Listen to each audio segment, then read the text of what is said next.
Where are we? Let's see. Are we live yet? Are we live? It always takes like a moment before we get notified that we're live. But once I see it pop up on my dashboard, then I know we're good. Hey guys, how are you doing? Oh, hold on. I gotta like move the camera. You can see all our like magic and. Oh yeah. Wait, hold on. Let's move it out there. Which side is it on? It's on my side. That means you got to go more towards you. There we go. You don't want to see that. That's our camera magic and trickery. Oh wait, bring it down a bit, and then people can see. There's honey, guys. Yes, finally, she made the show. Yeah, everyone was mad at me last week because I said, "Oh, should we make Honey a guest presenter?" Yes. Yeah. Say hi to the people, honey.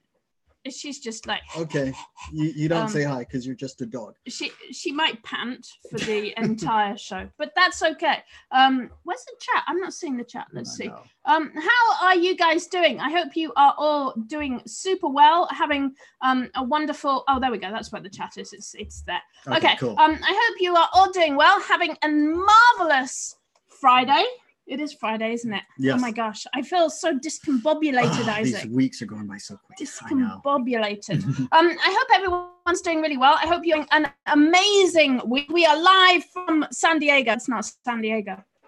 Do you know where we are? Where are we today? We are in Monaco. Monaco. Well, we're pretending to be in Monaco. Yeah. Actually, we're in San Diego, but I hope you guys are all doing super well. Oh, we went blurry. Oh, we'll come back. Yes. What did you just do? Now we're really blurry. Oh my gosh, hold on. Let me blurry tangent show. There we go. This is so professional. There we go. Wow, let's see. Wow, we'll come back. It's okay. This camera, so I hope you guys are all doing well. Oh, hi Amber, welcome. There's Amber. Yay. She's representing from Girl Hustle. Okay, cool. Yeah, she's awesome. We love Amber. So yay, thank you for joining us. So we have lots of things to talk about today. Let me see if I move that back. Are we really blurry? I feel like we're still blurry. Yeah, it's not kicking in. I can't really tell. Oh, it looks okay on YouTube. So it might just be us. Awesome. Okay, so there we go. Hi, Lisa. Hope you are doing really, really well. Cool. So we've got lots of things. Let me give that one more go because I'm not sure about the camera. There we go. Wait. Did it finally? It almost unblurred. I think it did it. Another way to do it is to do that. Yeah, that's. And then sometimes. Oh, there we go. Finally. Now we're in focus. Wow, it's like high technology. Okay, let's go then. So we have a lot of things to talk about today. We have niche hunting. We've got a good niche place to go niche hunting today. Kind of an unusual one. Platform of the week. We're going to talk about in just a minute. We have cool stuff. I like how we tried to make our show super professional, which as you can see is going very, very well. But our plan was to have like different segments to talk about that we could do each week because, you know, consistency is good. And yet we always end up with a bunch of stuff that we're not really sure what to call it. So we just have cool stuff. And that's our segment. We have Nerd Corner. You've got a good Nerd Corner for us this week. Yeah. Awesome. And we have our big debate. Ooh. Which again is just kind of like, we need stuff to talk about. We'll turn it into a debate. And then we go, what do we think? This thing or this thing? Maybe both. Yeah. Which is great. So live YouTube people, it's awesome. So let's get started. I think the first thing we wanted to talk about this week is platform of the week. Ooh, platform of the week. Okay, so it's kind of an oldie but a goodie this week. So let me do a screen share and make sure I've got the right one. Here we go. Okay, so this week's platform that I wanted to talk about is Gumroad. So I've talked about Gumroad quite a bit, but there's people who still aren't Gumroading. What's and Gumroad? I don't know why, because I think that Gumroad is one of the most epic platforms there is, other than Amazon. Like, we all know that Amazon's probably the best place to sell stuff. Like, it has a big crowd. But if you don't mind doing a little bit of marketing, Gumroad is awesome. The reasons I like Gumroad, and I sell a few things on Gumroad. I sell things like, we actually have Tangent and Curate on there, so you can actually buy our courses and our products on there. But I also do a lot of small digital products. So we do things like lists of niches, lists of research that we've done, keywords, that kind of thing. We also have freebies on there. So we give away things like Chrome extensions, free bits of software, free lists that we've come up with. Because what you can do with this, and Gumroad is huge for anyone who is working on a brand, who has a product or a service to sell.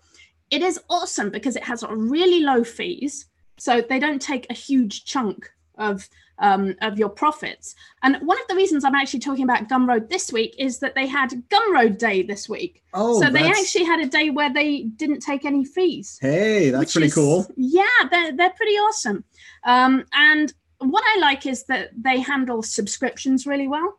So if you want to do something like a newsletter, you can do a monthly newsletter on Gumroad, which is awesome, or a fanzine, or like any kind of monthly bit of information or weekly bit of information. You can put that on Gumroad. That's pretty cool. So true story. I'm always looking up like developing. I'm always like purchasing developing tutorials and courses for web programming because there's just so much to learn. And you know, you don't know everything. I thought you knew everything. You know, just when you think you know everything, new stuff shows up. And so, you know, aside from books and reading blogs, articles, YouTube, yada, yada, yada, I do like to purchase, you know, premium content. And there's one developer I follow. This guy has the ability to build anything he wants. I mean, obviously he can do what we do. And he decides to sell something, a course, a video. And what does he do? He puts it on Gumroad. Whoa, and I'm that's cool. Really? You're putting this on Gumroad? I think Gumroad's awesome. It is. And it's just because it's easy. And by the way, guys, we don't have any affiliation. So I'm not saying this because we're being paid or persuaded to in any way. But no, I think Gumroad's really cool. Another thing that I really like with it is that you can do things like pay what you want. That's pretty cool. And we've done that with we've done things like mini courses, like short classes that are maybe half an hour, where we're like, oh, this is too good to sort of make it a free YouTube video. But at the same time, we don't really want to sell it for a large amount of money. Yeah. So sometimes we've done things like pay what you want. And I think I really like doing that because I think it's a really nice thing to do for your audience. It's kind of a genuine thing to do. Yeah. And it means that your stuff is accessible to everyone, and it kind of leaves it up to them to decide what it's worth to them. So I love that Gumroad gives you the option for pay what you want as well. Yeah, we actually do that with Test Check. Yes. Which is a free Chrome plugin. We can send people directly to the Chrome store because there is a link directly to the Chrome store, but we send them to the Gumroad. We send them a Gumroad link, and there they can get all the information they need. And there's an option for them to donate money to us, which has been awesome. Nice. It's really bought us a few lunches, have a pretty awesome community, cups of coffee. So thank you. Thank you very much. Yeah, absolutely. Oh, I was going to say something else cool about Gumroad. What was the other thing I was going to say about it? Oh, well, you can sell products and you can sell services through it. You can sell digital products. You can sell physical products through it as well. Now, the other thing, I keep forgetting it. I keep being about to say it. And oh, yeah, everyone asks about marketing through Gumroad, like how you market your products and whether you have to have an existing audience. Now, one thing I noticed, and I was looking at my figures on Gumroad the other day, I noticed we actually made several thousand through completely organic searches, through suggestions on Gumroad. So the bulk of our sales on Gumroad come through our social media channels like YouTube, Facebook, basically anywhere we have an audience and we share a product. The bulk of our sales come from those channels. However, I took a look at our figures and I saw that actually quite a few sales are coming from people who've never heard of us other than on Gumroad. Oh, wow. Because Gumroad actually suggests products to people. That's so if someone buys something, I'll say, hey, have you also seen this? So it's kind of like the Amazon, if you like this, you might also like. Yeah. So I think Gumroad is pretty cool for anyone who's creating products. I think for book authors, I know a lot of book authors sort of listen to this show. If you have books, you can sell, like you can either give away or you can sell all kinds of things through Gumroad. Think about how you can expand on the world of your book. So if you're a fiction author, you can do things like character bios, character art, maps of your world, newsletters that have like short stories. You can do like a weekly or a monthly sort of short story. So you can kind of use it like Patreon. You can also do things, if you're a non-fiction author, You can do things like, what are you doing? Don't. Oh no, we'll go back. Wait. I just want to. Oh, you want to show that page? Okay. So if you are a non-fiction author, you can also do things like reference materials. You can sell courses through it. You can promote courses through it. You can promote tutorials. You can sell tutorials. You can give away tutorials. Like, it's a really good way of sort of enhancing your brand and expanding on your brand. So what I wanted to do, and the reason I'm like, no. Yeah. I wanted to go to the Gumroad Discover, because the other cool thing about it, and this kind of sneaks into niche hunting territory, but you can actually browse Gumroad and see the kind of things that people are creating and selling on there. And this can give you so many ideas. If you are creating products, if you have a brand, think about different types of products you can create. So I thought this was really awesome that people are making games on Gumroad. So they have a map game here. The Quiet Year is so cool. A map game. And they give you the decks of cards, and I guess you can print those out. But they do pay what you want. So you can do name a fair price. So this is kind of what we were talking about. You can put any price you like, and they've put a minimum of $6. So if you think it's worth more to you, you can put a bit more in. And I love this. They say living in poverty. If you have marginalized access, you can use this discount code if you need to reduce the price. Wow. So I really love that they kind of respect their audience. And they like want to make it accessible to everyone. We're kind of a fan of this approach of like letting everyone sort of access your products. Now, do you think it's their audience? Do you think possibly their audience may be younger kids? Yeah, it might be students that are living off allowance money, maybe. Well, I think there's something to be said for the honor system. And it's funny because I read a really interesting article today about India. And so I guess they have dosa pancakes. They have a kind of pancakes in India that are like savory. And this company started manufacturing the dough to make them, because apparently it takes a really long time to make them from scratch. They taste amazing, but it takes a long time to make them. So this company started selling bags of dough to make them, or batter. And people were kind of suspicious about it.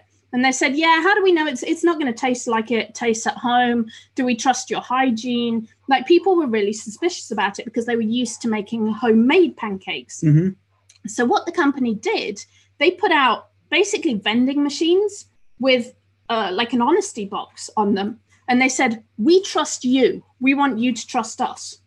And people could go and that's really cool. And people bought them. And apparently now they're the leading brand of those in India, and people love them. So it actually worked. Yeah. But isn't that an interesting idea that, like, if you as a brand or as a creator show trust in your audience, then they kind of trust you back? It's like, and it's funny because I'm just talking. Yeah, keep going. This is great. But we were talking in the group today. Actually, you know what? Let me come back to that in a moment. So yeah, Gumroad is pretty cool for actually just browsing, looking for niches, looking for ideas, and also for promoting and selling all kinds of different things. Yeah, and there's one more thing you can with Gumroad that I think a lot of people are using it for, and that's simply to collect email addresses for marketing purposes.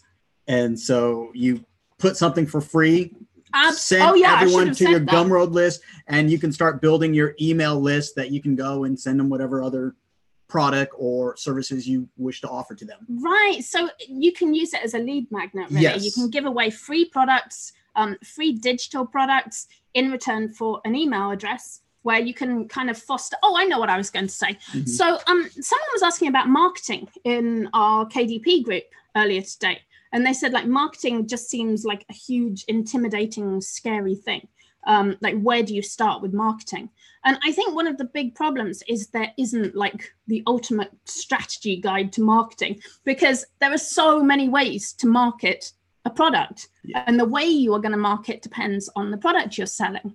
So I said, well, one of the things I find helpful is to think less about, like, I'm trying to market, then I'm trying to sort of make friendships. I'm trying to reach out. I'm trying to connect with specific people. that are going to like my product, be interested in my product. And we were talking a little bit about influencer marketing. And someone said, like, how do you connect with people if you have a book to sell, for example? So if you have a book to sell, and one of the best ways to really get a lot of eyes on it is to find someone out there who already has an audience. Like if you don't have an audience, you either have to build one, or you can connect with people that have an audience. So that might be like YouTubers, bloggers, people who have Facebook groups. And I've been doing quite a bit of that this week, because I've got a book that I've been working on and looking at launching. It's in kind of a risque category, so I'm not being very open about what it is. But, but one of the things I do is I connect with people who have an audience. And I said, well, really, I kind of look at it as just building a friendship with people. Like you just say, and you give something back. So you say something like, and I gave an example of like, if I had a book, say, called Crafting with Rainbows, I might connect with someone who has a blog where they post lots of craft things, and they tend to do lots of sort of fairies and princesses and rainbows. And what I would do is I would email them or message them on Facebook, be super honest, connect with them and say something like, well, hey, I love your blog. I've been reading it. I really like the tips you gave about unicorn curtains or making unicorn curtains. I tried it out. It looks awesome. My daughter loves it. Also, I just want to let you know about a book that I've published myself that I think you or your audience might really enjoy. And I'd love to send you a free copy. I think you might be interested in it. Can I do that? And I think if you're really honest and upfront with people, and you're not sort of trying to do like shady marketing or the sort of stealth, and you know, it drives me nuts when I get like the standard emails. Oh my gosh, like, they're so annoying. And there's one guy who like messages me, "Hello, Shelton." And you're like, yeah, you've never watched my, if you're calling me Shelton, you've probably never watched my video. You have a very lovely YouTube channel I see here. No, that's what they do. They go, I've been watching all your YouTube channels, Shelton. And you're like, really? You're not convincing me. But I mean, I think if you can genuinely connect with people, that can be way more valuable to both of you. Oh, absolutely. In the long run. I mean, we see so many people doing it wrong. I mean, people, they show up in our Facebook group. And immediately they post. They spam. They post a spammy post. I'm like, you know, we're going to delete that the second we see it. No one's going to reply to it. And you're basically wasting your time. You're wasting our time. And now you're blocked. You will never have access to our group again. It's not the best way to do things. So no, but it kind of comes back to the idea of trust and the two-way thing.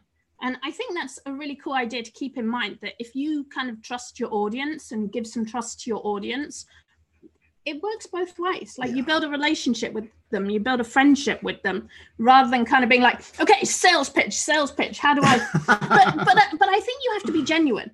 Yeah, because I sense it a mile off when someone's just trying to be friendly with me, because when they try to control the conversation, control the narrative, control the negotiation process. It's got to be two ways. Yeah, it's really got to be two ways. You can't be like sales pitching influencers.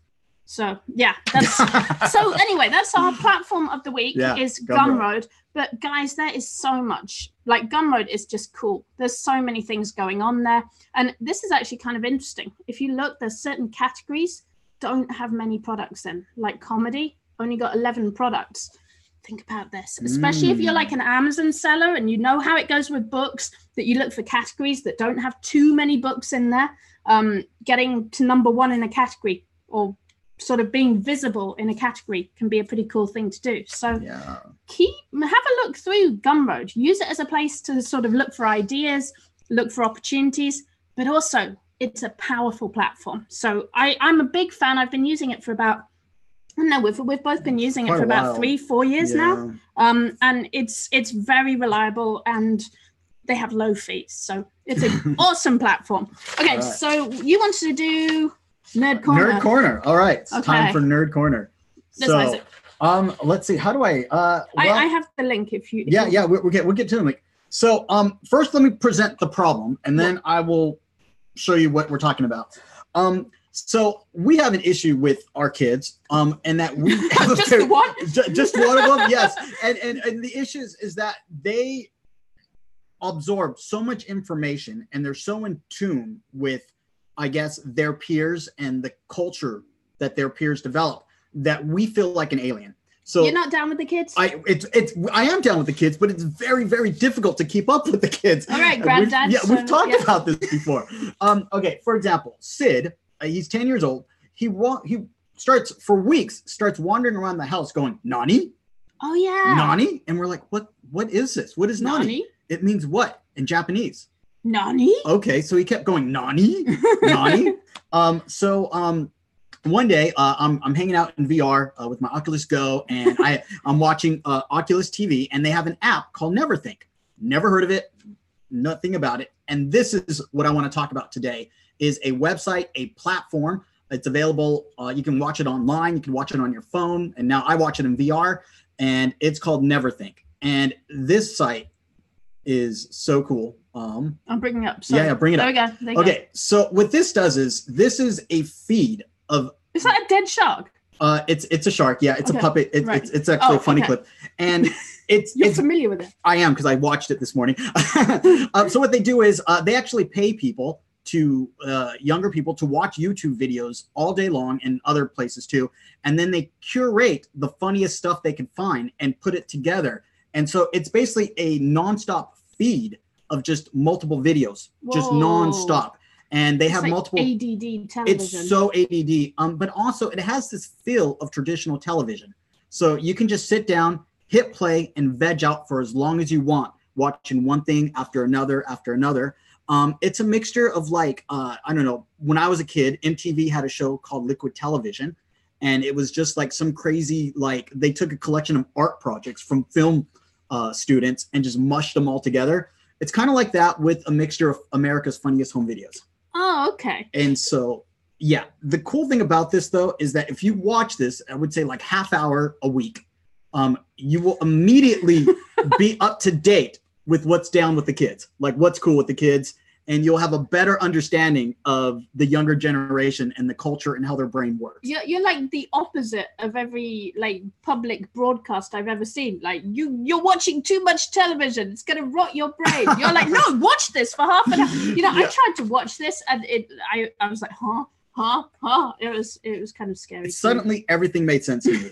I understand Sid that much better. Wow. And it was a huge eye opener for me. I highly encourage everyone, go to neverthink.tv. That's the URL, and just sit down and just watch these shows. And also, when you watch of it, think about market research. We have a course called Magic Formulas, and you'll find there's a lot of patterns in the humor and a lot of consistencies, and you can use that either for marketing purposes or for product creation. For example, Nani, I find out, is a meme that it's an old anime cartoon of two guys fighting it out, and it escalates. Like it starts off where they're like, rah, rah, rah, rah, and then it just escalates. So one guy starts yelling, Nani, Nani, Nani, and then someone dies. So it's a meme, basically. It's a meme, yes. And what's funny about this is that, I went on Amazon, I started, searching products, and a lot of people have Nani, but I feel no one understands the meme. So you can do research all you want. Go on. I'm going to research Nani. Let's see what the most popular shirts are. But that's not going to tell you the contextual information. It's not going to put it into context of why it's funny. The other thing that I think is really interesting here is looking at the channels. Yeah. But look at these channels. These are totally like KDPers. Listen up. If you're here, KDPers, and you should be. These are some categories you can create like books in right here, like instant regret, millennial AF, yes, heartwarming. There's a lot of interesting ones. ASMR, we talked about that a week or two ago. We were talking about ASMR and how that's kind of becoming more mainstream. Cursed, Area 51, like these are some great kind of niches right there. Yes, and as someone that's working independently and solo, you have a huge advantage over large corporations, because these things are all timely. They're funny for like a month, and so you have a short period of time to list a product and to make some sales off it before the whole vibe of the meme dies down. I think slang is a really big, because I listened to the kids, and it was so funny. So one thing I did this week, I was just I'm in a lot of Facebook groups. I tend to join fairly random Facebook groups, just A, because I'm nosy, and B, you want to know because everything. I in fact, that's pretty much it. Yeah. But I joined a group for a local university that hopefully our daughter's going to later this year. And it just made me laugh because the very first post I saw was like, my professor asked us if anyone plays Smash. And I know all our kids talk about is Smash. And it's so funny because I see them using, like, our kids tend to use like weird words. And I'm like, that's an unusual, like Sid, he says pure all the time. Like he's like, I love Honey, who's the dog that you met earlier. He's like, Honey is so pure. And he was reading a story in a book, and he went, and one of the girls kind of insulted the character and went, Sid goes, no, he's a pure boy. But it means like a kind of lovable character. Oh yeah, it makes sense. Yeah. Like you kind of get it, but it's like, it sounds weird to us. It's like bona fide. Yeah, it's like, no, he's pure. And that's like a big millennial or post-millennial. Right. And I hear the kids use a lot of those kind of words. And then I went and looked at this university site and I was like, oh my gosh, I am so just out of touch now because they're all talking like that. So it can be really powerful to just look and see, like join communities that you've never been involved in. Like if you're young, join a community for older people. If you're older, join a community for younger people. If you're like, just listen to people. Get out of your comfort zone. If you live in the city, join a rural one. If you live in the country, join a city one. Like it's really interesting to see the different types of slang, the different ways people say things, and you can use those for anything. Like you can put them on your book cover, you can put them, like you could create a whole book around those ideas. Like instant regret, it doesn't just have to be like a cover of a notebook, but you could do like a whole book of you know when you have, you don't do this because you just don't care. But when I can't sleep at night, I do the thing where I'm like, oh my gosh, I wish I hadn't said that thing to that person. Oh my gosh, I said this terrible thing 5 years ago. Oh my gosh, why did I say that thing when I was a kid? Oh, I can't believe I did that. And I go through all these like terrible things that I once did. It's never like, oh, I wish I hadn't punched Isaac in the face last week, because no regrets. But I punched him in the face. But it's like you kind of think about these things. That could be a book. Like you could just do a book to kind of get it out of your system. And of course you give it like a name or a title or something and call it like, I don't know, late night regrets or something. Oh yeah. But I think it could, or you give it a name like exorcising or purifying your brain, or like you have to give it some kind of new agey kind of like thing. But basically, it's like KonMari for your brain. Oh my gosh, I think I've got it, guys. Okay, so this is like a new idea, right? You can have KonMari for your brain. Obviously, you need another name because that's like a trademark. But you could put this in a book where you write down like all the things that kind of bother you. That's gonna put me for a head loop all day. I'm gonna have a thought. Did this thought bring me joy? Right. No, get rid of it. Yeah, write it down in your book, and then you can forget about it. Or what you could do is you could write down the terrible thought, like, oh, I don't know, I wish I hadn't called that girl a meanie head in 4th grade. And then you could like write a way that you could make amends for it. So you could like send her a little card. Or maybe it could even have like a tear off page that says, I'm sorry I called you a meanie head in 4th grade. And you could take a picture of it and message her on Facebook. That's a little too much, but... This is why I don't have friends. That's a little too much. Some random person that I knew like many years ago, an acquaintance messages me. You go, sorry, I did this thing to you. I'm gonna be like, yeah, that's kind of creepy. No, one of my friends did this as like a religious thing. I think he might be Jewish. Oh yeah. And every year he go make amends to it. No, he does a thing. He like makes a Facebook post and says, I'm really sorry if I've like hurt you in any way or I've made you sad, then I'm very sorry. And I think that, anyway, but I'm kind of going too deep into this idea. But anyway, I don't know what I was saying. I was saying make a book. Make a book. Well, instant regret. See, that's funny. So what my brain went with instant regret was that write down a list of scenarios of instant regret where you did something and then immediately regret it. Mm-hmm. You can write both, maybe 2 columns, write down what happened and then what happened when you regret it. After that, maybe you can convert it into like stick figure artwork, or hire someone. You can do a comic. You can do a comic. Yeah, have a collage of different images and objects. Funny stories. Yes, and have a book of just instant regrets, like what things that And then sell it on Gumroad. Sell it on Gumroad, put it on KDP, wherever you want to go. If you have a book of funny stuff, people will enjoy it. I need to turn off the dead shark because he's scaring me now. Oh, actually, I had another one to show that was very briefly on the same. It's a really spammy website, though, so I don't know how this is going to look. But here's another kind of on the same topic. This site's called Meme. Actually, it's just me.me, like meme. Yeah. But this is pretty cool. It has a whole bunch of memes on different topics. So you can just kind of go through them, and they're mostly sort of funny jokes. But if you're stuck for ideas, you're kind of feeling out of touch, there you go. Like, men can be feminists. There's an idea right there. Like, I think of like Patrick Stewart wearing a shirt that says I'm a feminist. Like, I think you could do a book for men who are feminists or men who support feminist issues. So you can just like browse through this and find, I don't know who, Dwight. Okay. Like, some of them are going to be not safe for work, but there's a lot of sort of different ideas. So the general theme of this is to get in tune with the zeitgeist. Know what's happening around you, know what people are into. Another thing that Sid mentioned to us, which is actually kind of a big thing, is called object shows. Oh, yeah. And it's huge. And if you look on YouTube, there's like thousands of videos where people, and new ones keep popping up every day. And the idea is that you get an inanimate object and you apply eyes, ears, and mouth. So animal. It's basically Shopkins. Shopkins, yes. So if you've seen Shopkins, they're like grocery toys. Like, you can have like a cauliflower or a packet of milk, and then they put googly eyes on them, and then they're characters. Yes, and there's a lot of cartoon strips of them just playing out these scenes of these inanimate objects, and they're called object shows. So you can look that up, and again, that's something that the kids are into right now. Yeah. Oh my gosh, Sid explained it to us, and we were like, what? And it's then, so ADD. And then he showed it to us, and we were like, what the fuck? I think one of them had like 100 characters in 60 seconds or something. So it was like the spoon pops up and he's like, hello, I'm Mr. Spoon. And then like I don't know, a toast pops up or something. Right. Oh, I'm a toast. I hate you, Spoon. Right. Oh no. And then here's a lamp. I'm a lamp. Right. And it's nonstop. Yeah. Yeah, kids today. I don't know. Wasn't like that in my day.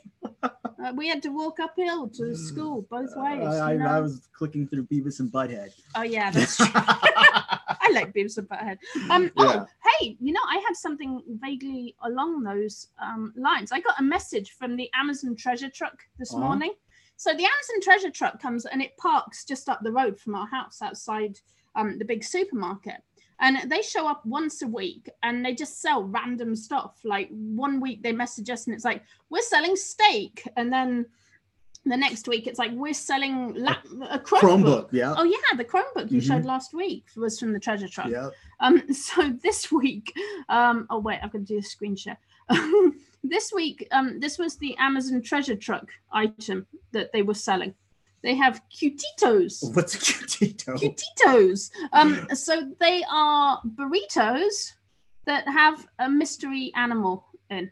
Oh my gosh. Isn't that cute though? Is that like a crazy intersect of multiple niches or what? It's kind of like, it's like LOL Surprise meets I don't know. I've seen people are all about the burrito blankets at the moment. That's like a big thing. People are getting wrapped up in burrito blankets. Like, they're making human-sized ones. So this is kind of... It's funny how Mexican food is like becoming like, I mean, tacos, right? You got Tacos Tuesday. Yeah. And I guess now burritos. The taco thing just spiraled. That just became huge. Yeah. So what's going to be the next trendy type of food? Because it was bacon. Like, I feel it was bacon, and then now it's tacos. And kind of donuts. But there's going to be something else. It's going to be like spaghetti or something. Oh, I don't know. I think it's got to have it's got to roll off the tongue.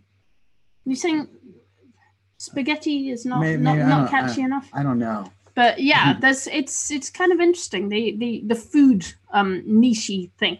Chimichangas. What's it? I don't even know what a chimichanga is. You'll know when it becomes popular. Okay, honestly, that's probably true. I hadn't even eaten tacos until I moved here, and you were like, "Make me a taco, woman." True story. Oh, and then you go, This is a nice taco. Now you can take my last name.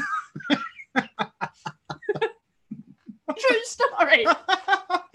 Anyway, moving swiftly on. I didn't take your last name, sorry.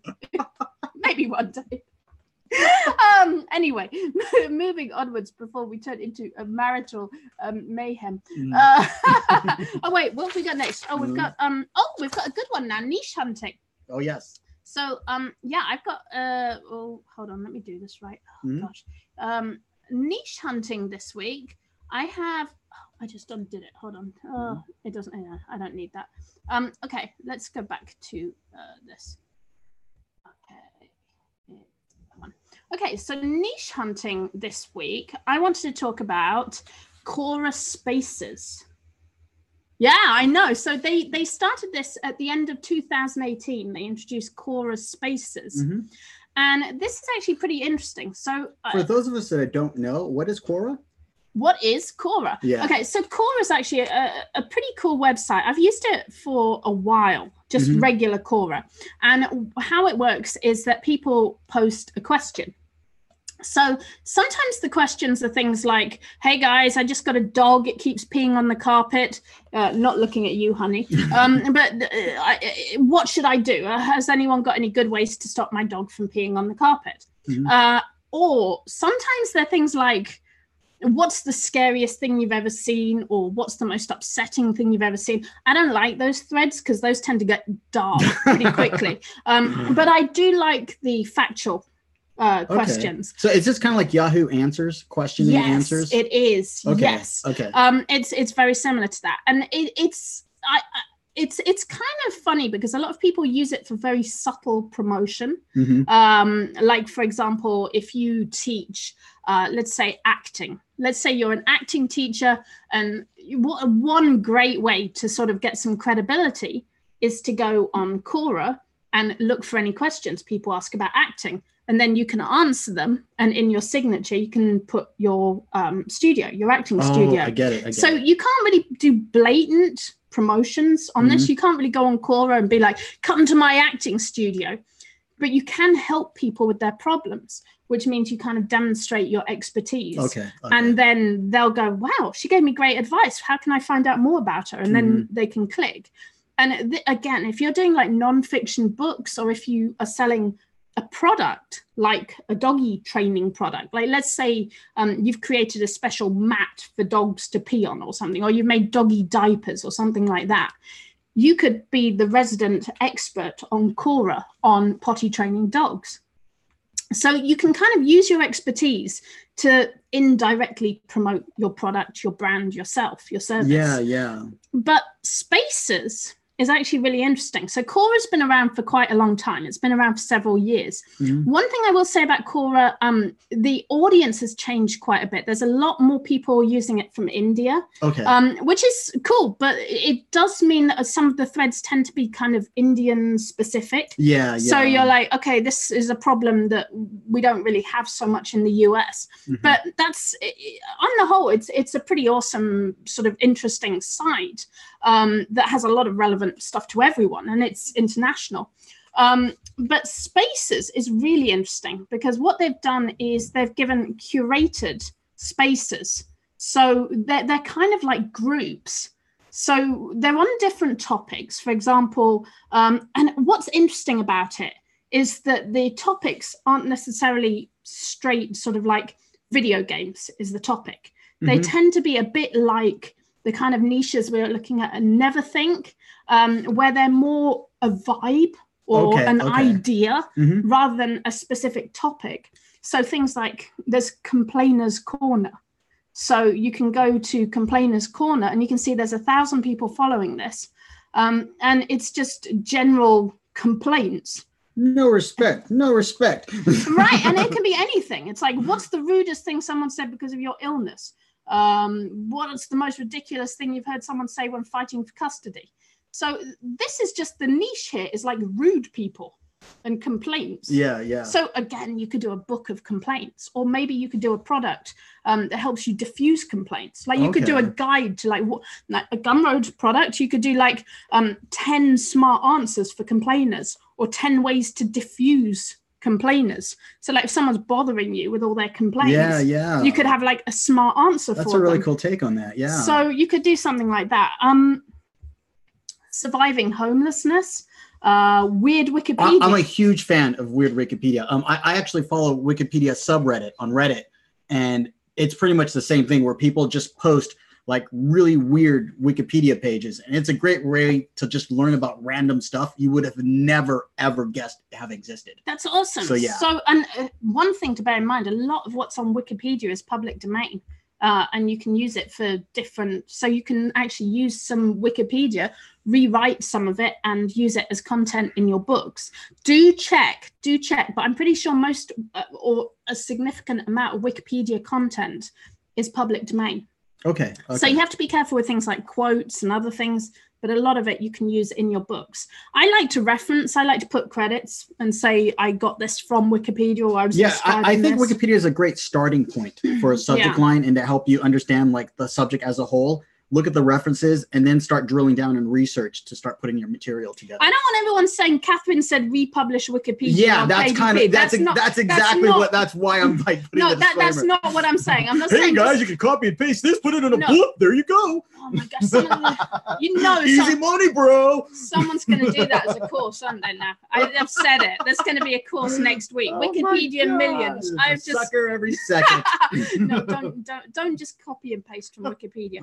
So like buy my Gumroad link on the Wikipedia course. And thanks, Isaac. You derailed that. Oh my god. Okay, don't copy and paste Wikipedia and put it in your books. But you can use some ideas from Wikipedia. I do believe that a lot of it is public domain. KDP don't want you putting freely available content in books, but you can use it as a section of your book or a fraction of your book. You can quote from Wikipedia is what I was trying to say badly. Anyway, but weird Wikipedia though, it could give you some like content ideas. I think so. I mean, I think the last article I read was some like French dude who would eat everything. Whoa. He had this like weird disease and he would eat everything and was constantly hungry. And then it escalated where he was accused of like eating a baby or something. I remember that story. That was a crazy story. It was a crazy story, yeah. But yeah, I mean, there's some really good information in here. Like the penguin is the colonel-in-chief of the Norwegian King's Guard. Okay, so kind of one thing you could do is you could do like a book of weird facts. Yeah. And so this would give you a great starting place to find weird facts. Like the penguin is the colonel-in-chief of the Norwegian King's Guard. Like if you were making a book of weird facts, or maybe you can make a journal that each page has a weird fact at the top or bottom. So you could be like the weird fact journal for my weird life. Oh, there you go. That's what I would do. So if I was going to create a book, one thing I could do is call it My Really Weird Life. And then on each page you have like your lined journal paper. Maybe you have a space to put like the weirdest thing that happened today. So like it's kind of fun because every day you log the weird things that happen to you. Yeah. And what you could do is you could use this as some content in there as well to have a weird fact of the day. That's pretty cool. I really like that idea. So that's sort of a book idea there. But anyway, yeah, this is Quora Spaces. So you can get to it by going quora.com/spaces. You can use it for niche ideas. You can use it to find posts that are relevant to your interests, to your expertise. And just it's a pretty cool sort of place to start finding things. So that's Quora Spaces. So I had something else cool to share. Let's have a look. Wait, I've got to I keep doing it the wrong way around. There we go. So let me find it. Oh, actually, I've got a few things that are pretty neat here to share. This is something I shared yesterday in our Curate group, and it's called popchart.co. And I love this site. I discovered it. I was actually looking at some Shopify websites, and this is one of Shopify's favorite websites because it looks nice and it's kind of unusual. And they make these prints and posters. And one thing they do that I love is they do these scratch off ones. So you can see it has the ballpark and it shows like a diagram. And then I think you can scratch it off. And when you've scratched it off, how does it look? Oh, it doesn't show how it looks. But it has a full color picture underneath. Oh, so I really think the cool. idea is each time you visit one, you scratch it off so that you can see, it looks nice. So you're like, oh, these are the ones I've visited. Whoa, that's really, really cool. And what I love is I feel like everything on this site is about collections in some way.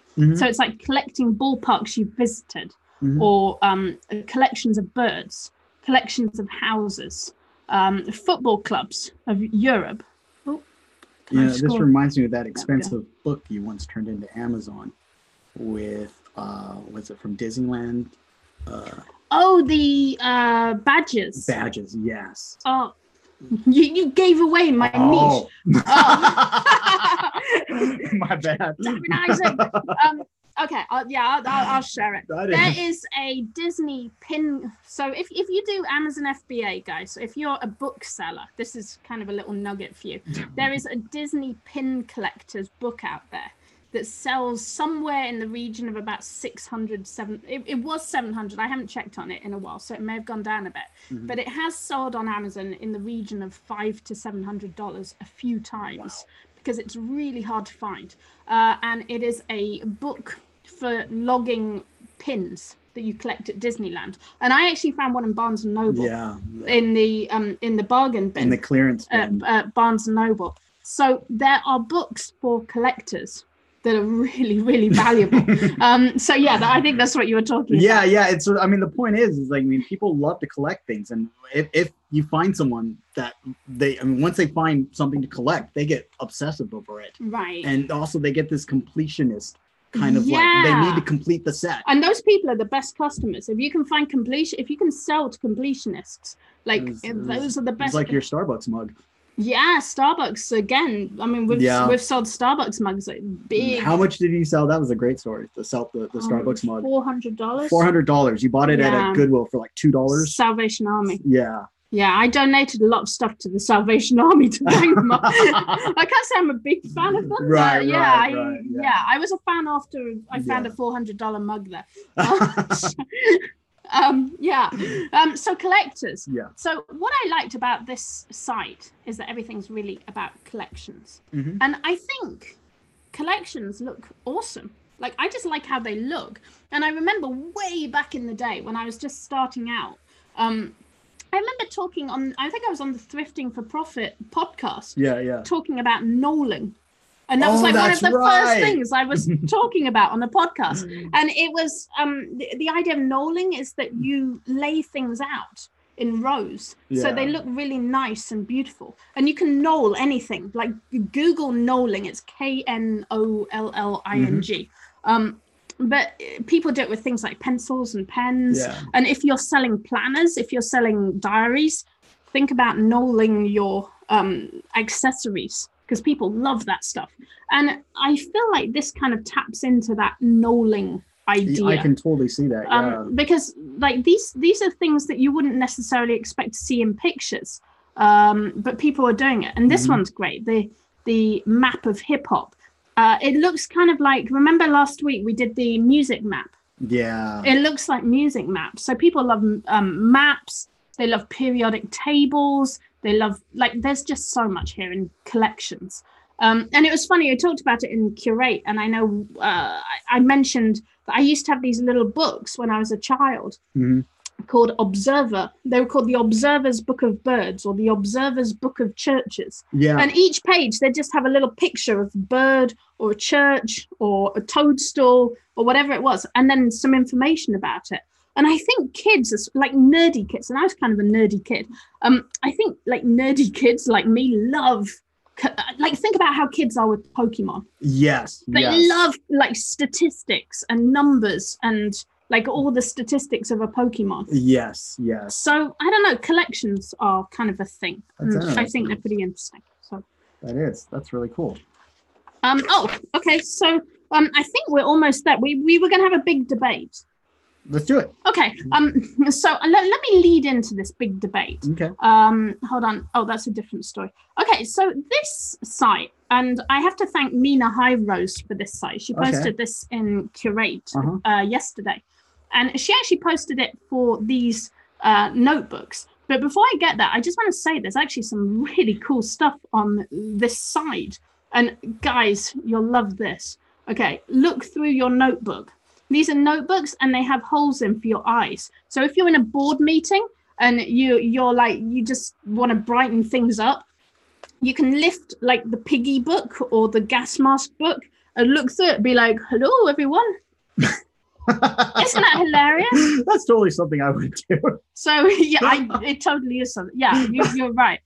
So there's actually some really fun stuff on this website. But this was the one that Mina shared. And I thought this was really interesting because I think we actually talked about this the other week. The introvert's notebook. So we talked about something similar to this the other week. But they created this set of notebooks for introverts. And they call them not moleskine but close. And they have things like, don't look at me, people to avoid, private thoughts. So my question is, do we like labels? Do we like people calling themselves things like introverts? And the way I was kind of going with this, so I had a thought about this because I see marketers, I see a lot of marketing campaigns now saying XYZ for introverts, or are you an introvert? I think I'm an introvert. And people look at me like, no, you're not an introvert. You're on YouTube and you have like pink hair. You're not an introvert. But honestly, I get anxious. I have anxiety. I have times when I'm like, I don't want to see any people. I want to hide. Is this before alcohol or after? Well, now that's now. Okay. So the interesting thing, I think a lot of us in the long term feel that we struggle with things like anxiety, depression, stress, fear, insecurity. You're just like, except you chill. But I think especially maybe girls or women, at the risk of being a bit sexist, but I think a lot of us feel, and calling yourself something like an introvert or sensitive or an empath or something like that, kind of makes it like more acceptable than just saying, I get scared of people and I freak out. Like it's kind of like an acceptable way of owning the anxieties that we all feel at some level. I think my pet peeve is as long as there's authenticity behind what you're saying, because it's like if you call yourself an introvert and then go post a bunch of selfies on Instagram, you're not an introvert. But you might be like that's the interesting thing, because it's like a dichotomy of like I inwardly and I think Facebook and social media totally tap into this. Yeah. Because I met a girl who's big time influencer on Instagram. And she's a model, she's stunning, and she does topless modeling. But she was not like that when I met her in real life. She was wearing a hoodie and she was not having a very good day. Yeah. And she said, I'm not like that at all. And I think that's the Instagram effect, that deep down everyone's like, oh my God, what am I doing? But on Instagram, you're like, hey, here I am in Monaco, check it out. Like you kind of see what I'm saying. And going back to your alcohol comment, I think you actually kind of pinpointed something, because I feel a lot of the people who think, whoops, we lost our focus. Okay. Come back. There we go. We'll be back. There we go. I think a lot of people who feel like in the long term, they're maybe introverts, they're sensitive, whatever. Sometimes they need a temporary boost. Like they're going to a job interview. They're the same people who are like, I'm a strong, confident woman. I'm a lady boss. I'm a whatever. And you kind of, I feel we all have these ups and downs. Spend an hour in the mirror. I could do this. I could do this. Yeah. Yes. He does that every morning. That's how I start the day. Right? That's how I wake up. Like, oh, it's doing that again. But we're gonna win. We're gonna win today. So it's kind of funny because I feel like we all kind of give ourselves like labels in some way, and I think labels serve a purpose. And I look especially, oh my gosh, like a lot of like the kids I see now, like a lot of like our kids' friends. Yeah. It's almost like labels have become like a way of being inclusive. Like I see the pansexual. That's a huge one. Like all the teens are like, I'm pansexual. I fall in love with whoever, and I'm just all about everyone. And it's almost like the labels have become so inclusive, they kind of stop being labels. Oh yeah. And I kind of feel like that about introvert, because I feel like everyone deep down thinks they're an introvert.